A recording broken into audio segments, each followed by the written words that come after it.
खुशियाँ देना जानता है वही सम्मान पाने का अधिकारी होता है महाराज। जिसको सम्मान देना नहीं आता वो सम्मान क्या कमाएगा। तो हमारे कहने का तात्पर्य है, ब्रह्मा जी ने कहा देखो हमसे तो कह दिए शंकर तुम्हारे गुरु हैं, उनके पास मत जाना। तो कहें अरे ऐसे कैसे ना जाएंगे, हाँ इतनी मुश्किल से तो एक चीज मिली है, बताएंगे जरूर, वरना वो सोचते हैं एक हम ही हैं जो कामदेव को भस्म कर दिए। वो पहुंच गए शिव के पास, शिव भी मुस्कुरा दिए, कह देखो हमसे भी कह दिए, ठीक किए, पिता की बात तुमने नहीं मानी, गुरु को भी कह दिया, मैं तुमसे हाथ जोड़ के कहता हूं अपने इष्ट के पास मत जाना। पिता का अपमान कर चुके हो, गुरु का भी कर चुके हो, बचा है इष्ट, है ना, अब इसके पास मत जाना वरना तुम्हारा विनाश हो जाए।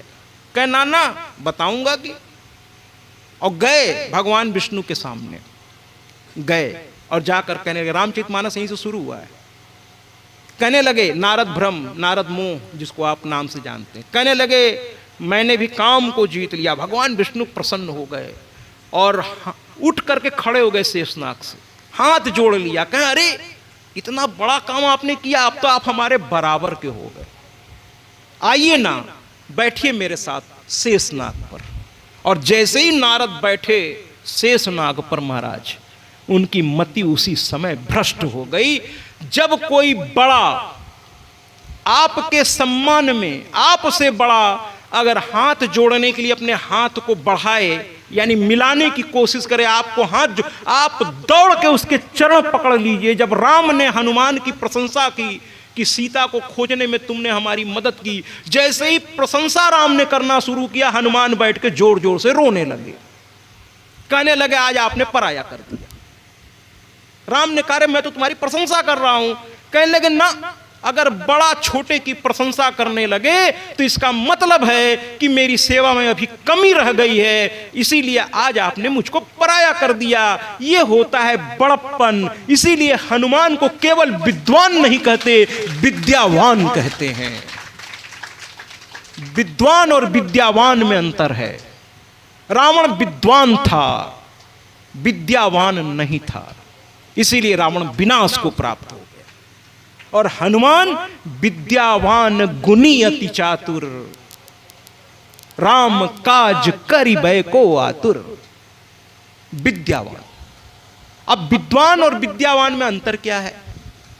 विद्वान जानता सब है, उसने विद्वता अर्जित कर ली है, जानता सब है, लेकिन अपने आचरण में उसको नहीं उतार पाया।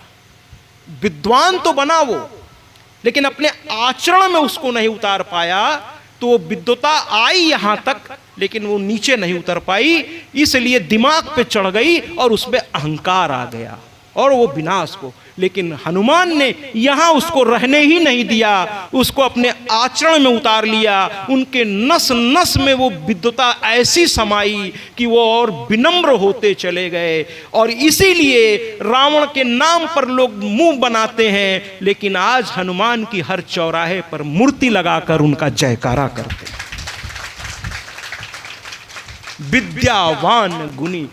तो जब कोई बड़ा आपको प्रणाम करने के लिए हाथ जोड़ने की ओर बढ़े, उसके पहले कि उसके हाथ जुड़े, आप दौड़ करके उसके पैर पकड़ लीजिए, कहिए ना ना ना ना, आप हाथ जोड़कर मुझे पाप का भागीदार मत बनाइए, आपका हाथ तो मेरे सर पर रखिए, मुझे आशीर्वाद दीजिए, मैं आपके पैर छूता हूं, आप मुझसे बड़े हैं, आप मुझसे श्रेष्ठ हैं, चाहे वो विद्वता रूप में हो, संत रूप में हो, पिता माता रूप में हो, इष्ट रूप में हो, जिस भी रूप में हो, उनके हाथ जोड़ने से पहले उनके पैर छू लिया कीजिए।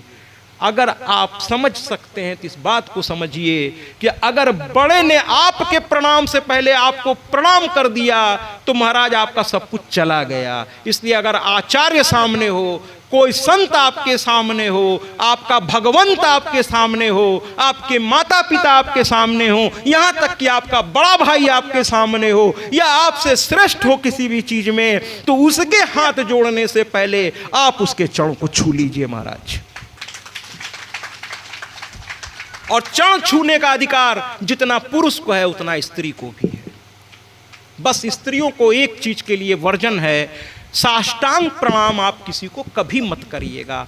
पृथ्वी कुछ बोझ, कुछ कथा में अब वो बात जब आएगी तो मैं उसको और विस्तार दूंगा, पृथ्वी कुछ चीजों का बोझ नहीं उठा पाती, इसलिए स्त्रियां साष्टांग प्रणाम नहीं करेंगी। पुरुष साष्टांग प्रणाम भी कर सकता है, स्त्रियां नहीं करती। आप प्रणाम कर सकती हैं। कल मैं आया तो आपके यहाँ असल में वो चरण धोने की जब परंपरा आई, पाद अर्ध अतिथि आता है, वो भी संत हो तो और अच्छी बात है, वो तो बड़े भाग्य से आता है।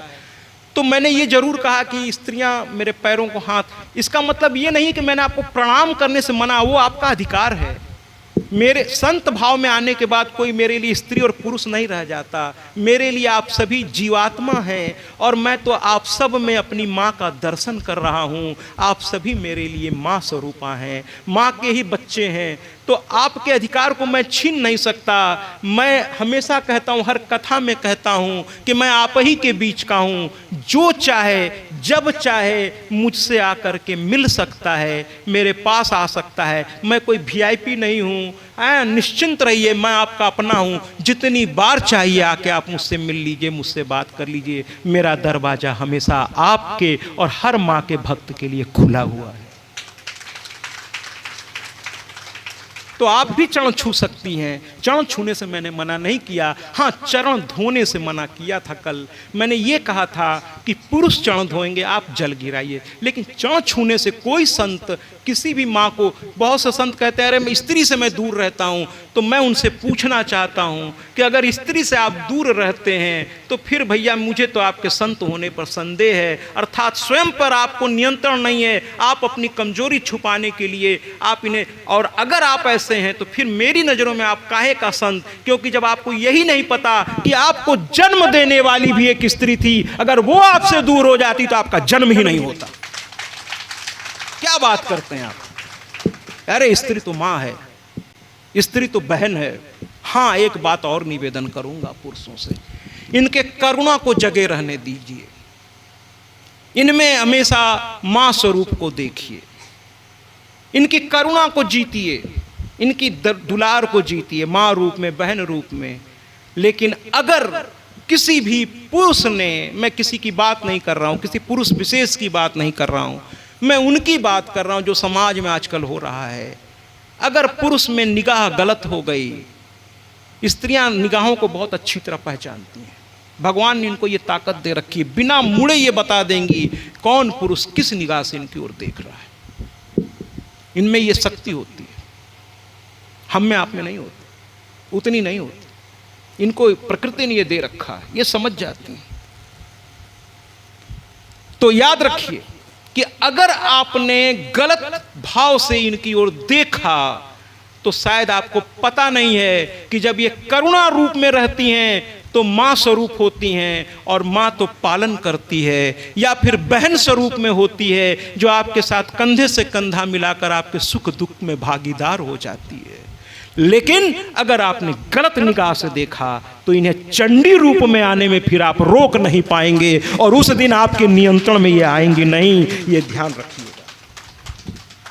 इसलिए इनके अस्तित्व को ललकारिए नहीं, ललकारिए नहीं, फिर इन्हें दुर्गा और काली बनते देर नहीं लगेगी, नहीं लगेगी।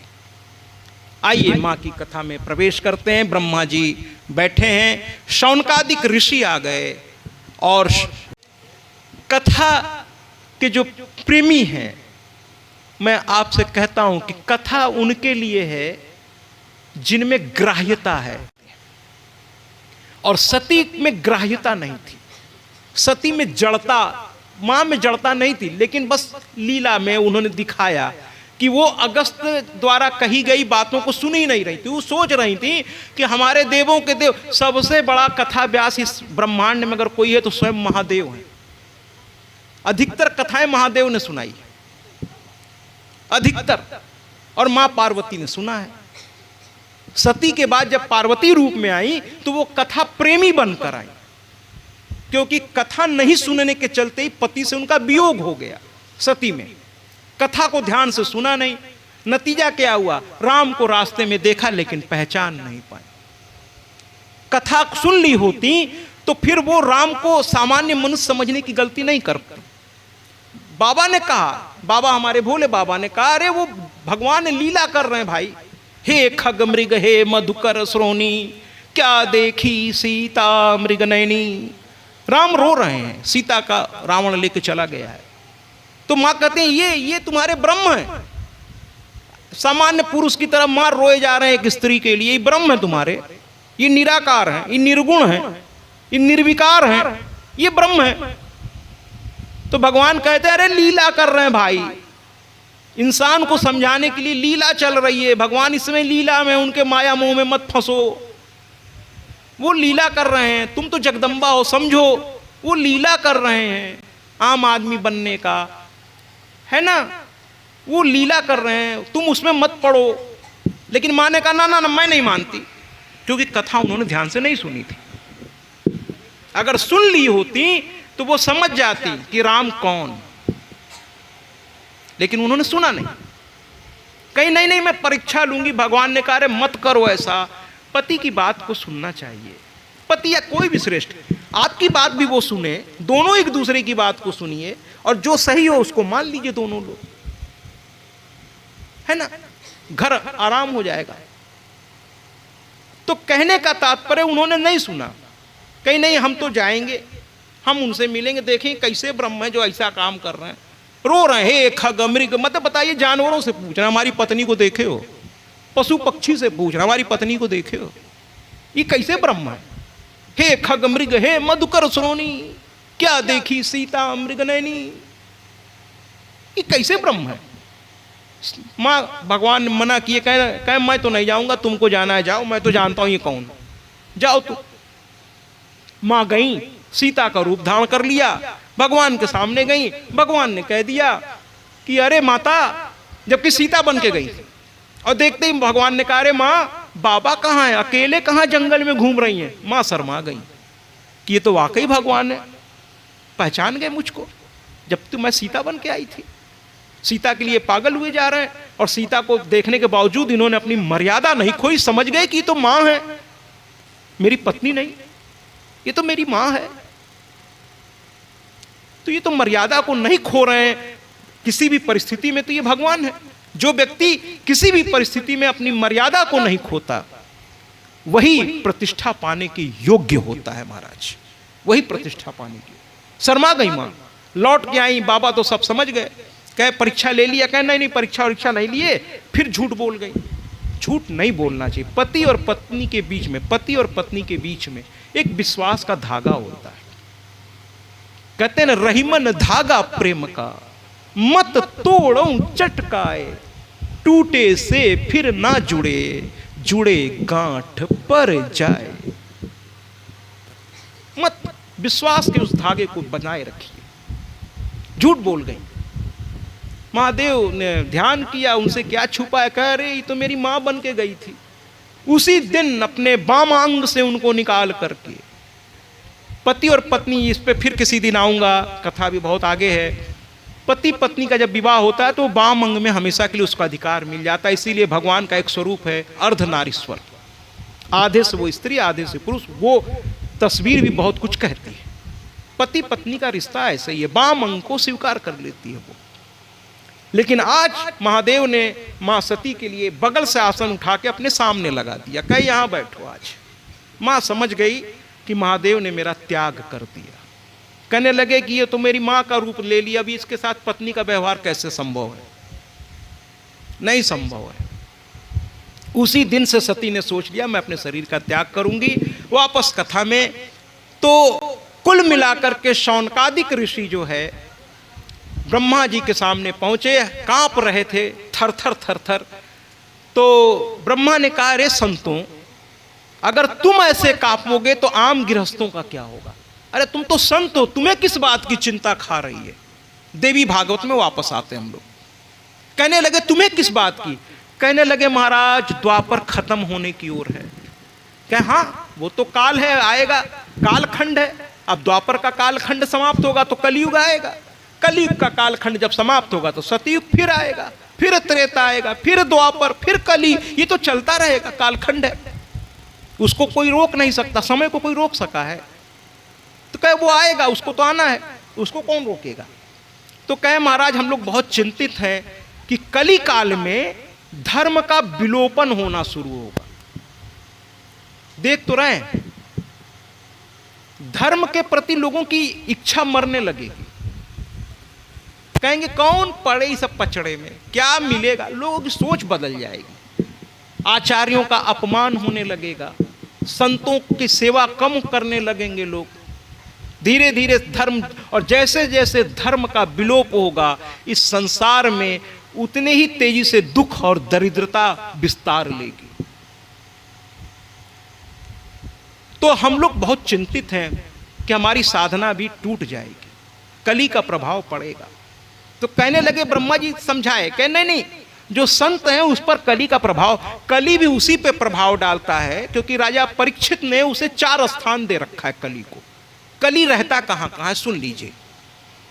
एक तो मदिरा में, मदिरा माने जिसको आप सामान्य भाषा में शराब इत्यादि समझ जो उसको कहना हो कह लीजिए, यानी नशा में। जो लोग नशा का सेवन करते हैं, कली उस पर अपना प्रभाव दिखा देता है। सोने में परीक्षित ने कहा था, इन्हीं जगहों पे तुम्हें रहने दूंगा जब तक मैं राजा हूं, मेरे राज में मनमानी नहीं कर पाओगे। कहने लगा ठीक है, दो हमको कुछ जगह दे दो जहां मैं रह सकूं, क्योंकि मेरा समय अब आ गया है, कलयुग आने वाला है। तो कहें ठीक है, सोना ले लो। तो सोना क्या है, लालच, गोल्ड, लालच। लालच में भी कली का निवास है। जिसमें अधिक से अधिक लालच पैदा हो जाता है वो कली के वशीभूत हो जाता है। इसी तरह धूत यानी जुआ, सट्टेबाजी और भी तरह तरह के जो लोग जुआ इत्यादि खेलते हैं, उसमें भी कली का निवास है। और जो सबसे शास्त्रों में अलग अलग भेद है, चौथा जो भेद है मेरे हिसाब से वो अहंकार। अहंकार में कली का तो भयंकर निवास है। जिस व्यक्ति में अहंकार आ गया, जिसको ये लगा कि देखिए, अपने को समझदार समझना गलत बात नहीं है। आप अपने को अगर बहुत समझदार समझते हैं तो इसमें मेरी नजर में कुछ गलत नहीं है। समझिए, कौन मना करता है? अपने को समझदार समझने में कोई गलती नहीं है, लेकिन अपने अलावा बाकी को मूर्ख समझना यह आपकी बहुत बड़ी मूर्खता है कि मैं समझदार बाकी सब मूर्ख। यह मूर्खता है। आप अपने को समझदार समझते हैं, ठीक है महाराज, लेकिन दूसरों को मूर्ख तो मत समझिए। वो भी है, वो भी समझदार है। इस बात को ध्यान रखिए। तो सब मुसीबतों को ठेल के एक बार आप आ तो जाइए, बाकी वो मुसीबत अपने आप हट जाएगा। आइए तो आप दूर रहेंगे तो कली का प्रभाव आपको छू नहीं पाएगा। और इसमें कैसे दूर रहेंगे महाराज? संतों के बीच बैठिए, उनसे सुनिए। आज आप आए हैं, मेरे पास बैठे हैं माँ की कृपा से, तो आप समझ पा रहे हैं ना। अगर आप आते ही नहीं तो अब मैं इतने घर में मतलब 9 दिन में कहाँ कहाँ जा के समझाऊंगा।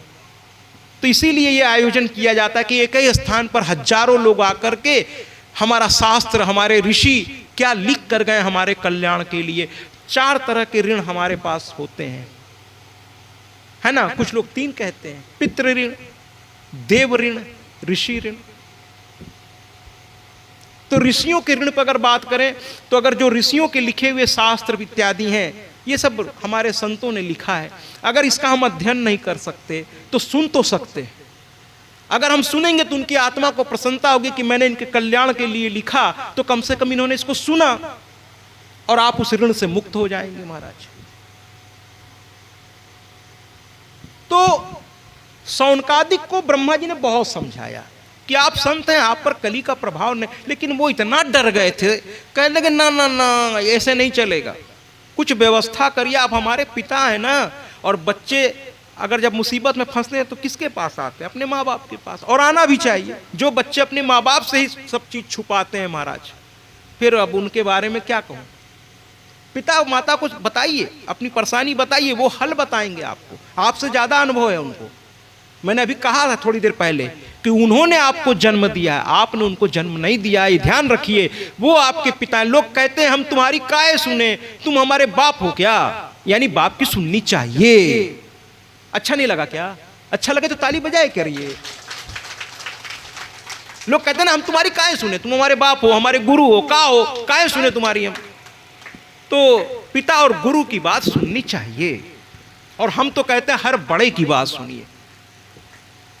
तो शौनकादिक ऋषि ने कहा नहीं, आप हमारे पिता हैं, हमारी रक्षा का उपाय करिए, आप सर्व सामर्थ्यवान हैं, हमारी रक्षा का उपाय करिए, रक्षमाम। तो ब्रह्मा जी ने कहा भाई ये तो बड़ा दिक्कत कर दिए सब। ब्रह्मा जी ने आवाहन किया और एक मनोमय चक्र स्थापित हुआ, मनोमय चक्र स्थापित हुआ। एक बहुत ही तेज गड़गड़ाहट के साथ एक सुदर्शन चक्र की तरह बहुत तेज रोशनी निकलती हुई एक चक्र वहां लगा नाचने। और जब जब चक्र का आवाहन होता है किसी शत्रु के विनाश के लिए भगवान विष्णु करते हैं। चक्र को धारण करने की शक्ति सिर्फ भगवान विष्णु में है। उसके बाद एक ही देवता और है जो चक्र को धारण करता है, और वो है मेरी मैया। मेरी मैया, मेरी मैया का एकमात्र मेरी माँ है जो भगवान विष्णु के शक्ति को भी धारण करने में सामर्थ्य रखती है। ब्रह्मा के कमंडल भी, कोई ऐसा देवता बताइए जो तीनों चीज एक साथ संभाल सकता हो, वो सिवाय मेरी माँ का शिव का त्रिशूल, ब्रह्मा का कमंडल और विष्णु भगवान का सुदर्शन, ये तीनों मेरी माँ अकेले संभाल लेती है। इसीलिए तो मैं कहता हूं कि हम कथा सुनाते जग जननी जय माता की, जो जननी है ब्रह्मांड की। हम ऐसी वैसी कथा लेके नहीं आए हैं, हम तो बड़े गर्व से कहते हैं कि हम कथा सुनाते जग जननी जय माता की, जो जननी है ब्रह्मांड की। तो मनोमय चक्र पैदा हुआ, मनोमय चक्र। और ब्रह्मा जी ने कहा पुत्रों ये देख लो, पुत्र कितना भी बड़ा हो जाए पिता के लिए पुत्र होता है। सौनक ऋषि बहुत बड़े थे, बहुत उम्र दराज थे, बहुत बड़ी उम्र उनकी हो चुकी थी, सभी ऋषियों में सबसे उम्र दराज थे, लेकिन उनको भी ब्रह्मा ने पुत्र संबोधन किया। कहा पुत्र ये चक्र के पीछे पीछे तुम लोग जाओ पृथ्वी पर, और जहां जाकर इसकी नेमी शीर्ण हो जाए, जहां जाकर इसकी नेमी, नेमी माने उसका कोना बीच का शीर्ण हो जाए और धीरे धीरे ये वहां खत्म हो जाए, उसी जगह पे ठहर जाना। और उस जगह के 14 कोस के दायरे में कली प्रवेश नहीं कर सकेगा, वहीं बैठ करके। अब इसमें भी कुछ लोगों का मतांतर है, कोई 28 कोस कहते हैं, कोई 14, कोई 48 कहते हैं अपने अपने तरीके से। तो उतनी दूर में कली का प्रवेश नहीं होगा। तुम वहीं बैठ के साधना तब तक करना जब तक कली रहे, यानी ये कलयुग रहे। और वो चक्र चला, ऋषि उनके पीछे पीछे चले। देवी भागवत अब शुरू हो गई है, सावधान हो जाइए, देवी भागवत शुरू हो चुकी है। अब पीछे पीछे चले महाराज, और जाते जाते जाते जाते न जाने कितने स्थान पार हो गए। हम लोग 16 सोमवार का व्रत लेते हैं और 4-5 सोमवार में ही घबरा जाते हैं, और जाकर कहने लगते हैं बताओ 6 सोमवार हो गया लेकिन अभी तक हमारा काम। अरे वो भगवान कोई घूसखोर अधिकारी नहीं है कि जिनको आप घूस दे रहे हैं काम करके। अरे आपकी इच्छा हो, भगवान थोड़ी कह रहे हैं व्रत करो, आप अपनी इच्छा से कर रहे हैं, अपने भलाई के लिए कर रहे हैं, अपनी साधना को करने के लिए कर रहे हैं। तो भगवान को मत आसान जताइए कि हम आपका व्रत कर रहे हैं और आप मेरी सुन क्यों नहीं रहे हो। ऐसा नहीं। माता पिता की सेवा आप तब करोगे क्या जब वो वसीयत में आपका नाम चढ़वा देंगे अपने उस पे पूरे तब सेवा करेंगे आप। ऐसे संतान को धिक्कार है जो ये कहे कि सेवा हम तब करेंगे जब विरासत में हमको पूरा लिख दोगे। अरे सेवा करना आपका कर्तव्य है, लिखना नहीं लिखना वो छोड़ दीजिए ना, वो माँ बाप देखेगा। आप इस भाव से सेवा करते ही क्यों हैं कि उस सेवा का हमको मेवा मिलेगा। मेवा खाने के लिए की गई सेवा सेवा नहीं कहलाती। सेवा तो आपका कर्तव्य है, उसे कर्तव्य समझकर करिए। और जब आप अपने कर्तव्य का पालन सही तरह से करेंगे तो उसके फल को आने में तो भगवान भी बीच में नहीं रोक सकेंगे। महाराज दूसरों की तो बात ही छोड़ दो।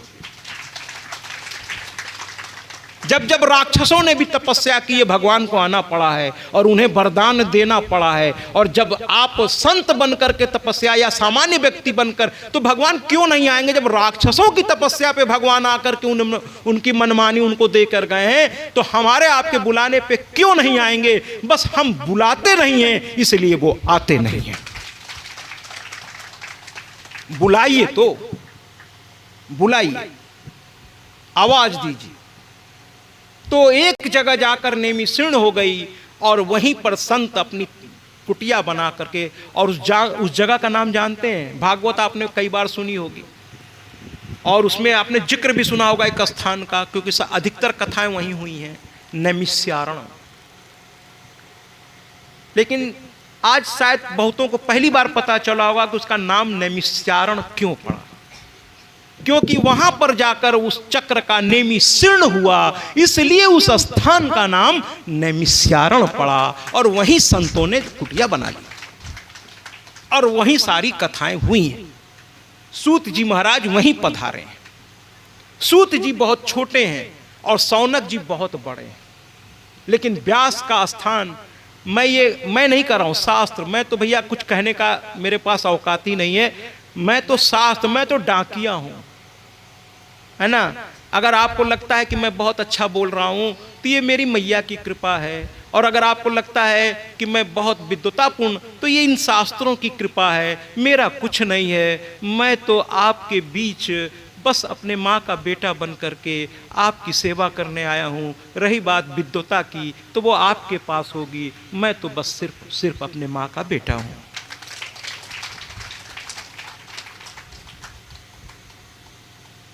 तो भैया उस नैमिषारण्य में सूत जी आए, बहुत छोटे थे, लेकिन सौनक बहुत वयोवृद्ध थे। वो हाथ जोड़कर खड़े हो गए, कहने लगे आप बहुत ज्ञानी हैं। ज्ञान उम्र की मोहताज नहीं होती, ज्ञान तो तपस्या से प्राप्त होती है, साधना से प्राप्त होती है, स्व अध्याय से प्राप्त होती है। आज ब्राह्मणों की दुर्दशा जानते क्यों हो रही है? चूंकि मैं भी ब्राह्मण हूं। ब्राह्मणों की दुर्दशा इसलिए है कि हम ब्राह्मणों ने 2-3 चीजें छोड़ दिया करना। ब्राह्मणों का पहला कर्तव्य है स्व अध्याय करना। अगर आपने अध्ययन करना छोड़ दिया तो आपकी विद्वता नहीं आ पाएगी पूरी तरह से, फिर आप में ब्रह्मत्व तो नहीं आ पाएगा। दूसरा, हम लोगों ने गायत्री त्याग दिया। गायत्री हम ब्राह्मणों की शक्ति ऊर्जा है, हम लोगों ने गायत्री का त्याग कर दिया, हमारी दुर्दशा का कारण यह भी है। और तीसरा, हम उन आचरणों का व्यवहार करने लगे जो ब्राह्मणों के लिए क्या, किसी भी व्यक्ति के लिए वर्जित है ना। इसलिए भी हमारी दुर्दशा हो रही है। अध्ययन करिए, मैं सभी को आह्वान करता हूं, स्व अध्याय करिए, संतों को सुनिए, उसको सुनिए नहीं, उसका मनन करिए। सुनिए महाराज, सुनिए। नहीं पढ़ सकते इतनी मोटी किताब, 18,000 श्लोक नहीं पढ़ सकते, तो सुनिए। सुनने का सुअवसर मिला इस सिंह परिवार के द्वारा आपको। कथा सुनने का कितना अभिलाषी है, हमारे हनुमान से सीखिए। कोई भी कथा हो, चले आते हैं महाराज। देवताओं से सीखिए, हमारे आचार्य बैठे हैं, इसी कथा यज्ञ के प्रमुख आचार्य सामने मुझे दिखाई दे रहे हैं। आप उनसे पूछिएगा कि देवताओं को आसन इन्होंने क्या दिया होगा, पूछिए उनसे, बताएंगे। आचार्यों से पूछा करिए, बताएंगे वो कि बताइए हमको आपको ये सिंह परिवार ने कितना बैठने की बढ़िया व्यवस्था दी है। अभी और भी होगा, आज थोड़ा बारिश हो गई, अभी और व्यवस्था आपको मिलेगी। कल से हो सकता है नीचे भी बहुत अच्छी व्यवस्था हो जाए, जो लोग नीचे बैठना चाहें नीचे बैठे, एक तरफ स्त्री एक तरफ पुरुष, पीछे जो नीचे बैठने में असमर्थ हैं वो कुर्सियों पर बैठे, है ना महाराज। तो कितनी अच्छी व्यवस्था है कि आप आराम से बैठिए, हर कुछ की व्यवस्था हो रही है, धीरे धीरे और वो लोग करेंगे। बहुत प्रेमी परिवार है, आपके कल्याण के लिए वो तत्पर हैं। मैं बार बार बधाई देता हूं इस परिवार को, इस परिवार के हर सदस्य को। तो कहने का तात्पर्य है कि हमको आपको सुविधा है, फिर भी हम कथा नहीं सुन पा रहे हैं। और देवताओं को पूछिए आचार्य से, एक सुपारी पर कलावा बांध करके, महाराज क्यों, गलत तो नहीं कह रहा हूं आचार्य, सुपारी पर कलावा बांधकर एक आसन बना करके देवताओं का उसी पर आह्वान कर दिया जाता है। सोचिए सुपारी कैसी होती है महाराज, कैसे उस पर देवता बैठे होंगे, और उस पर बैठ के एक कथा सुन रहे हैं, नाना रूप में बैठे हैं उस एक सुपारी पर। इस कथा के लिए वो आए हैं, इस कथा के लिए आए। और इसीलिए मैं कहता हूं हमेशा, भीड़ में तन्हाई में, या एक काम करो, अम्बे मैया तेरी मेहरबानी। हम आदि शक्ति माता दुर्गा की कथा सुनाते हैं, हम कथा सुनाते हैं। हम आदि शक्ति माता दुर्गा की कथा सुनाते हैं, हम कथा सुनाते हैं। जिनकी कृपा